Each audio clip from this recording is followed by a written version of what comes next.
Alors voici une vidéo sur les rappels de quatrième au niveau de l'électricité. Donc tout ce qui a été vu et qui sera utile pour la classe de troisième au niveau de l'électricité depuis la cinquième. Donc commençons assez simple. Pour modéliser un circuit électrique, on utilise des symboles normalisés. Donc un petit exemple, ici la photo d'un circuit avec une pile donc, qui va être modélisée ici, une lampe qu'on va modéliser ici et un interrupteur. Donc au niveau du symbole, vous devez maintenant commencer à les connaître et je vous rappelle qu'ils sont dans votre carnet de laboratoire. Petite remarque ici, on voit que au niveau de la photo, la pile est située en bas et qu'ici au niveau du schéma, elle est située en haut. Donc ça n'a aucune importance, c'est pas ce qu'il y a de plus simple, mais c'est fait exprès, c'est pour vous montrer que ça n'a pas forcément d'importance. Ce qui est important, c'est que le plus de la pile soit reliée à la lampe et le moins soit relié à l'interrupteur. C'est l'ordre des dipôles qui va être important.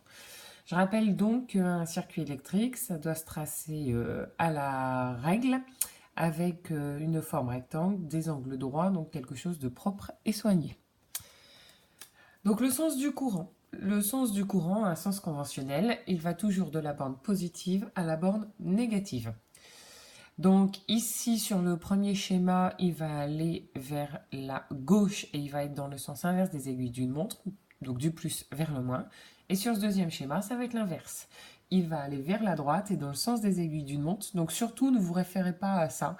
Il faut bien retenir du plus vers le moins. Et on l'indique par une flèche. En général, une flèche par fil suffit.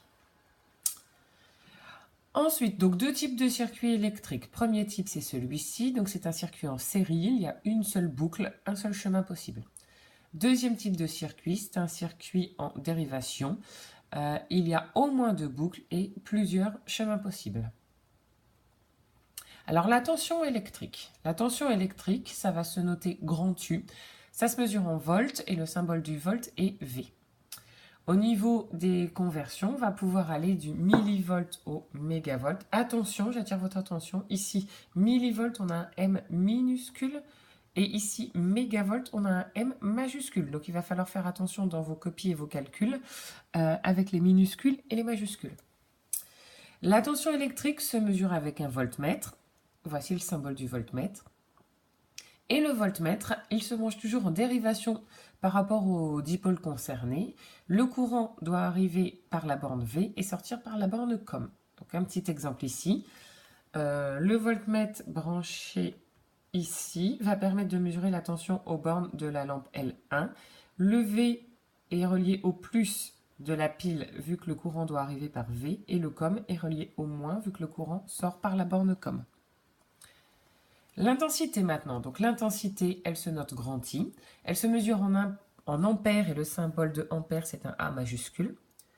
Au niveau du tableau de conversion, on va toujours avoir le même, du kiloampère au milliampère. L'intensité, elle se mesure avec un ampère-mètre, donc voici le symbole. Et l'ampère-mètre, attention, lui, il se branche en série par rapport au dipôle concerné. Le courant doit rentrer par la borne A et sortir par la borne COM. Voici un petit schéma pour mieux comprendre. Donc ici, l'ampère-mètre va permettre de mesurer l'intensité qui va passer dans le récepteur, ici une lampe. Alors, le dernier dipôle que l'on a vu, ça va être la résistance électrique. Donc la résistance électrique, elle se note grand R. Elle se mesure en ohm et le symbole du ohm, c'est une lettre grecque oméga. Donc au niveau du tableau de conversion, toujours la même chose, du oméga, kilo oméga, méga oméga, c'est les unités qui vont être le plus utilisées. La résistance se mesure avec un ohmmètre et là, attention, il y a une différence. La résistance se mesure hors circuit. Donc voici le symbole de l'ohmmètre et voici la mesure. Donc on sort la résistance du circuit et on branche directement la résistance aux bornes de l'ohmmètre. Et puis un petit rappel sur le rôle d'une résistance. Donc une résistance, ça résiste au courant électrique et donc ça va limiter l'intensité électrique dans un circuit. Alors maintenant, on va revenir sur le multimètre pour pouvoir s'en servir et le brancher correctement. Donc d'abord, il faut choisir correctement les bornes.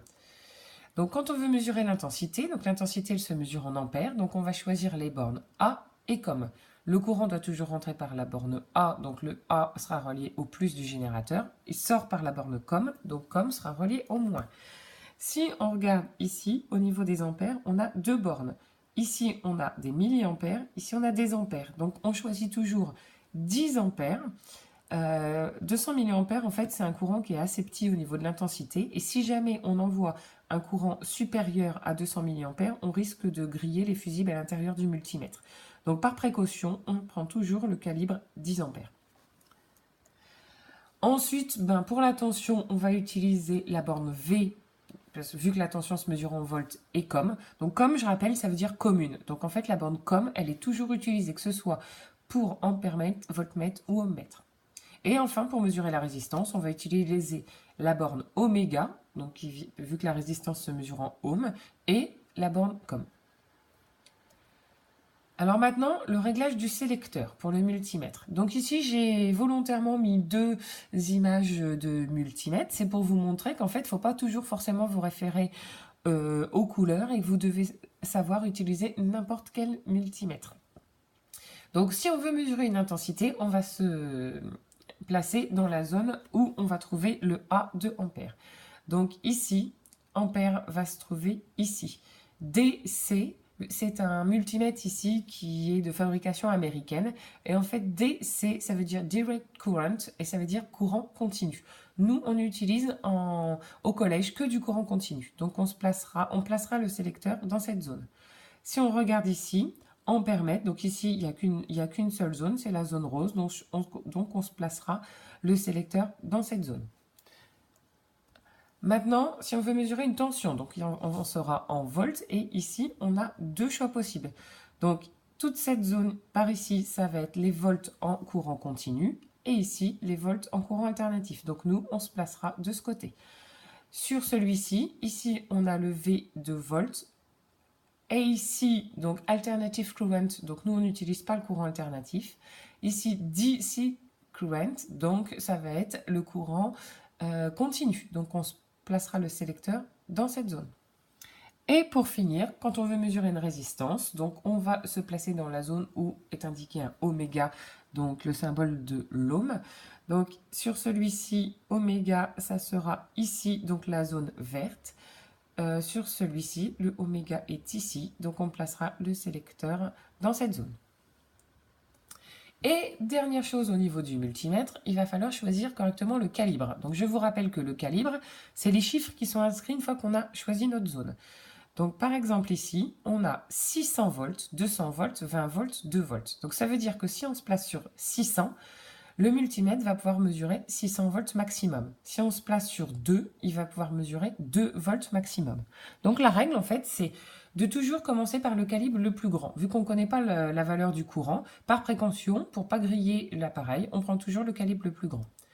Ensuite, on peut changer le calibre, donc diminuer le calibre pour avoir une valeur plus précise. Et attention, le calibre doit toujours rester supérieur à la valeur mesurée. Donc un petit exemple pour mieux comprendre. Donc ici, c'est une intensité.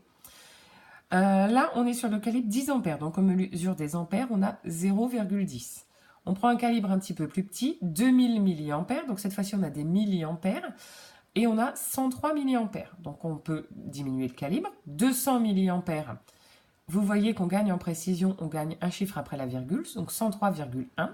Et si on baisse encore, donc ça normalement c'est ne pas faire, 20 milliampères, en fait c'est pas possible. On a une intensité qui vaut 103 et là on peut mesurer 20 milliampères maximum. Donc en fait le multimètre indique une erreur.